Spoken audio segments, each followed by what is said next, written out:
नमस्कार दर्शकों, आप देख रहे हैं आवाज इंडिया। भारत देश में हर साल 26 नवंबर का दिन राष्ट्रीय संविधान दिवस के रूप में मनाया जाता है। साल 2024 की थीम हमारा संविधान हमारा स्वाभिमान रखा गया है।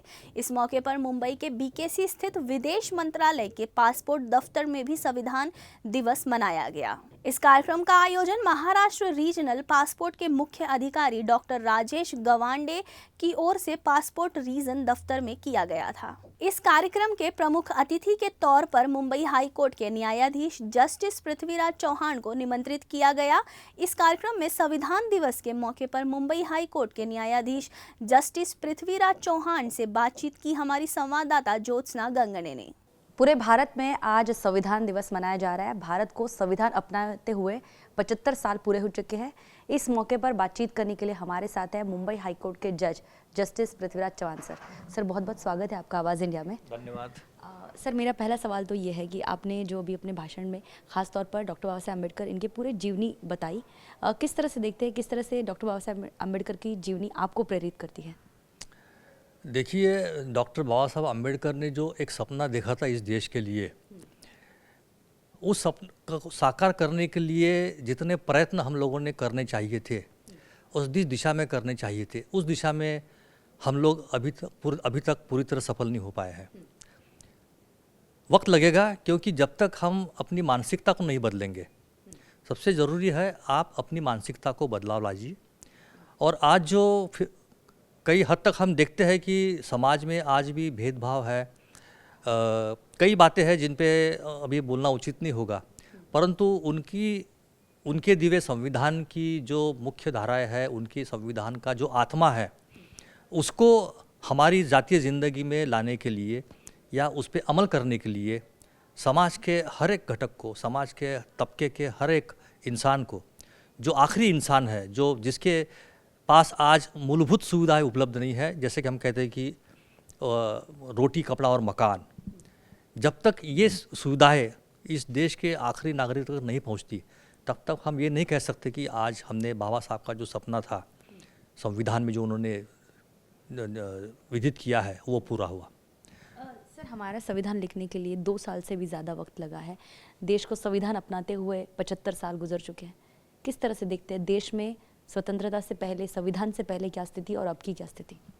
देखिए, संविधान के पहले जो स्थिति थी वो आपके सामने है, उसमें मुझे कुछ ज़्यादा कहने की कोई आवश्यकता नहीं है।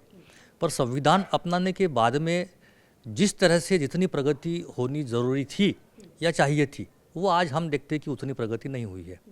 इसके लिए सभी समाज के लोगों को, जैसे कि बाबा साहब ने कहा था कि आप शिक्षित बने, संघर्ष करें, संगठित बने।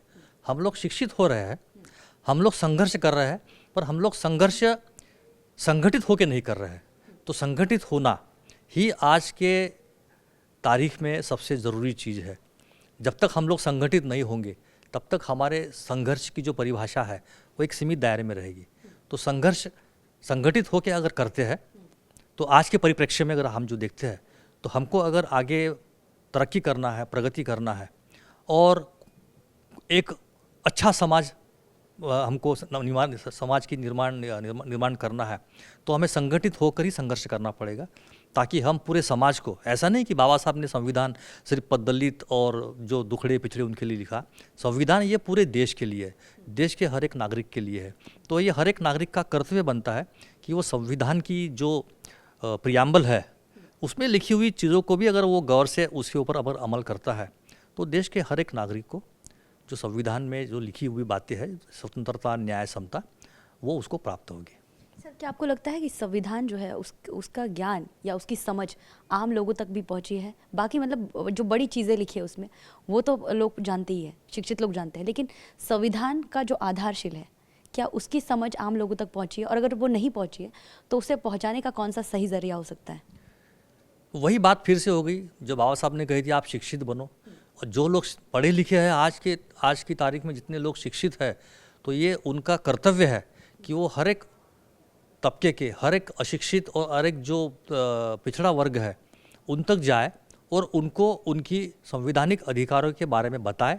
और न कि सिर्फ बताए, पर उन अधिकारों की ऊपर अमल कैसे किया जाए और उनको अधिकार उनको कैसे प्राप्त हो सकते हैं, इसके बारे में जितना हो सके प्रयत्न करना चाहिए। सर, संविधान की एक बहुत खास बात है कि संविधान उनके लिए भी काम करता है जो संविधान को नहीं मानते। देखिए, जो संविधान को मानते नहीं मानते ये एक अलग विषय है। संविधान हर एक के लिए है। हम ये नहीं कह सकते कि जो संविधान नहीं मानता उसके लिए संवैधानिक धाराओं का कोई महत्व नहीं है। संविधान सबके लिए है। सवाल यह है जो मानेगा या नहीं मानेगा ये अपने पे निर्भर है। परंतु ऐसा तो मुझे लगता नहीं कि कोई संविधान न माने और अगर मान लो ज़रूरत पड़े तो वो ये नहीं कह सकता कि भाई मुझे संवैधानिक अधिकार मैं मानता नहीं हूँ इसलिए मुझे मत दीजिए, तो उसको नहीं मिलेगा। सर, इस बार भारत के संविधान दिवस का जो थीम है वो हमारा संविधान हमारा स्वाभिमान इस तरह का है, तो संविधान एक भारत के देशवासियों के लिए कितना बड़ा स्वाभिमान हो सकता है? देखिए, स्वाभिमान तो है ही सभी के लिए, बशर्ते आप समझे संविधान को। देखिए, एक ही बात है, संविधान ये कोई कानूनी किताब नहीं है। एक ये जीवन की धारा है, इंसान को जीवन सुचारू रूप से कैसे जीना है, अच्छी तरह से कैसे जीना है, उसका वो एक स्रोत है। तो वो अपनाने पे हर एक पे निर्भर है कि आप संविधान को कैसे लेते हो, संविधान को कैसे पढ़ते हो और संविधान को आपने किस तरह अपने आप में उसको आत्मसात किया है, उस पर निर्भर है। धन्यवाद सर, हमसे बातचीत करने के लिए। तो हमारे साथ थे जस्टिस पृथ्वीराज चव्हाण, जिन्होंने साफ तौर पर बताया कि संविधान दिवस ये हम सभी के लिए ज़रूरी है, लेकिन संविधान में जो बातें लिखी है वो देश के हर एक नागरिक के लिए भी उतनी ही ज़रूरी है। वीडियो जर्नलिस्ट मनोज के साथ ज्योत्सना गंगले, आवाज़ इंडिया, मुंबई।